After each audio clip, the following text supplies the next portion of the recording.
네, 안녕하세요. 푸돈사입니다. 프리미어리그 18라운드 토트넘과 아스톤빌라의 경기. 토트넘이 홈에서 아스톤빌라한테 지면서 월드컵 이후 분위기가 썩 좋지 않습니다. 토트넘의 최근 5경기 성적을 보면 신성 경기를 제외하고 1승 1무 3패. 경기 분석 바로 가시죠. 레고. 먼저 라인업을 살펴보면 다이어가 선발에서 제외됐습니다. 그 자리에는 랑글레가 투입, 그리고 쿨루셉스키 자리에는 힐이 나왔습니다. 이번 시즌 첫 선발이죠. 에메리가 이끄는 아스톤빌라는 4-4-2로 나왔는데 경기 내내 토트넘에게 측면 공간 을 내주지 않으려고 했습니다. 그러다 보니까 거의 수비 쪽에 6명이 자리를 잡는 식스백 형태로 수비를 펼쳤는데 결과적으로 대성공이었죠.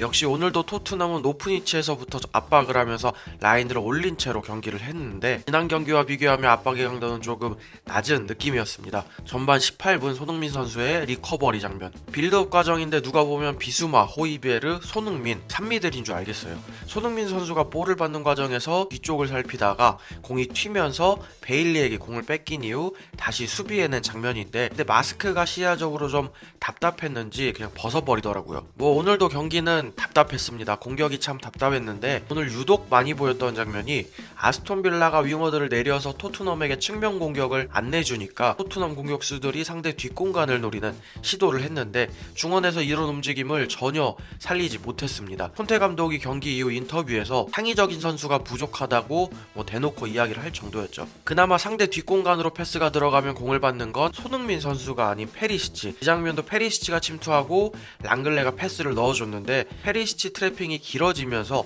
크로스를 올렸고 케인의 헤더가 애슐리 형에게 막히면서 상황이 끝났습니다. 이때 손흥민 선수는 측면에 있었는데 저 패스를 받는 게 손흥민이었더라면 하는 생각을 안 할 수가 없더라고요. 패스맵을 보면 페리시치와 손흥민 선수가 붙어있는 모습인데 두 선수 모두 본인이 해결하려는 성향이 강합니다. 본인이 마무리를 하거나 본인이 만들거나 분명 이를 콘테가 모르지 않을 텐데 포기를 못하는 것 같아요. 이런 부분은 세세뇽이 들어오면서 더 확연하게 차이가 나는데 손흥민하고 딱 역할이 구분이 됩니다. 세세뇽이 중앙으로 가면 손흥민은 그로 인해 발생한 측면 공간을 차지하고, 세세뇽이 측면의 공간을 잡고 있으면 손흥민이 중앙으로 들어가고, 손흥민과 페리시치 결국 누군가는 본인 스타일을 좀 내려놓아야 공존이 되지 않을까 싶습니다. 그리고 손흥민 선수도 자신의 체력 그리고 부상 위험을 고려하면 쉽게 갔으면 좋겠습니다. 이 장면도 체인버스의 경고를 이끌어내긴 했지만 충분히 내주고 갈 수 있는 상황이었고, 이 장면도 충분히 내주고 갈 수 있는 상황에서 무리하게 드리블을 하다가 뺏기면서 역습을 맞았는데 결국 페리시치가 손흥민에게 뭐라고 했죠. 페리시치 입장에서는 공격까지 올라갔다가 전력을 다해서 수비하러 내려와야 되니까 짜증이 난 것 같습니다. 반대로 손흥민 선수가 페리시치한테 짜증을 낸 장면도 있었죠. 역습 상황에서 손흥민 선수가 침투하는데 페리시치 패스 타이밍이 늦으면서 결국 오프사이드. 결국 손흥민 선수가 침투해서 마무리는커녕 공조차 제대로 받기 힘든 안타까운 현실입니다. 특히 오늘 경기에서 손흥민 선수의 쓰임새가 고력자라는 걸 알 수 있었던 장면들이 있었는데 케인이 손흥민 선수한테 오라고 손짓을 합니다.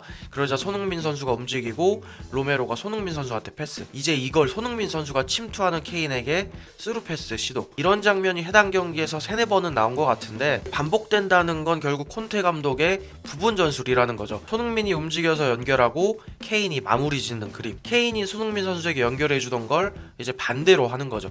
49분 아스톤빌라의 첫 번째 골. 더글라스 루이즈가 먼 거리에서 중거리를 때렸는데 이걸 요리스가 제대로 처리하지 못했고, 이 와킨스가 부엔디아에게 연결하면서 마무리. 물론 부엔디아를 잡고 있다가 놓친 비수마에게도 책임이 있지만 이건 요리스의 지분이 가장 크다고 봅니다. 요리스가 애초에 잡지 못할 것 같으면 펀치를 하던가 했어야 되는데 또 사고를 치고 말았네요. 72분 아스톤빌라의 두 번째 골. 토트넘이 공격을 가다가 뺏기면서 쇼트 카운터가 발생했는데 더글라스 루이즈가 맥긴에게 주고 들어가는 움직임을 비수마가 놓치면서 맥긴이 더글라스 루이즈에게 패스하고 루이즈가 마무리. 벤 데이비스는 중앙으로 복귀하고 있었고 비수마 앞으로 더글라스가 지나갔는데도 불구하고 비수마가 수비의식이 전혀 없었습니다. 토트넘은 전반전의 경기력이 괜찮았지만 실점 이후 흔들리면서 86분까지 유슈팅도 기록하지 못했고, 콘테 감독은 사르, 스펜스, 스킵 등을 투입했지만 0-2로 홈에서 졌습니다. 토트넘은 이번 패배로 7경기 연속 2실점 이상을 기록하게 됐습니다. 콘테 감독은 경기 후에 많은 말을 쏟아냈는데 경기 전반적으로 선수들이 집중력이 있었고 승리에 대한 집념을 보여서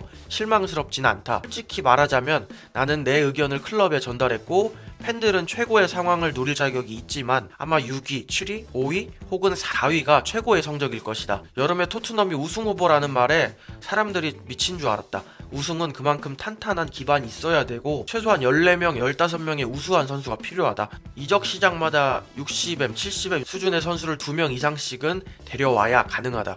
참고로 시찰리송이 그 정도 돈을 주고 데리고 온 선수인데 결국에는 선수 영입해라, 지금 선수단 수준에 만족 못한다, 이런 의미인 것 같고, 결국 레비한테 턴이 넘어갔고 레비가 어떤 모습을 보여주느냐에 따라 이제 미래가 그려질 것 같습니다. 콘테를 믿고 원하는 영입을 해주느냐, 과거처럼 팬들한테 욕먹으면서 이제 콘테 추리닝 모습을 보느냐. 현지 반응은 아직까지는 콘테보다 레비와 예닉에 대한 비판이 더 크고 중간중간 손흥민 선수에 대한 비판도 있는데 안타까울 뿐입니다. 토트넘의 다음 경기는 1월 5일 목요일 새벽 5시 크리스탈 팰리스 원정입니다. 부족한 영상 봐주셔서 감사합니다.